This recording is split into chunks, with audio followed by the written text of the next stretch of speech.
సింహాలలో ఆడసింహం అందం ఏముందండి? శివంగి, దాంది కాదు అందం, మగసింహానిది అందం. అసలు లోకంలో నేను మన్నింపబడిదను గాక అందం మగవాడిదే.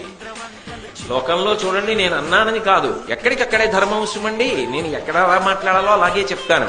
కోడి పుంజు అందమా, కోడి పెట్ట అందమా? కోడి పుంజే అందం. దాని ఈకలు, అది దాని జూలు, దాని మెడ, దాని పరుగు, దాని టీవీ, దాని దర్పం, అది నిలబడితే. ఏదో నేను ఒకసారి అనంతపూర్ ఉపన్యాసాలు కడితే నేను మా గోపాలకృష్ణ గారు రోజు తెల్లవారుదామని వచ్చి బయట కూర్చునేవాళ్ళం.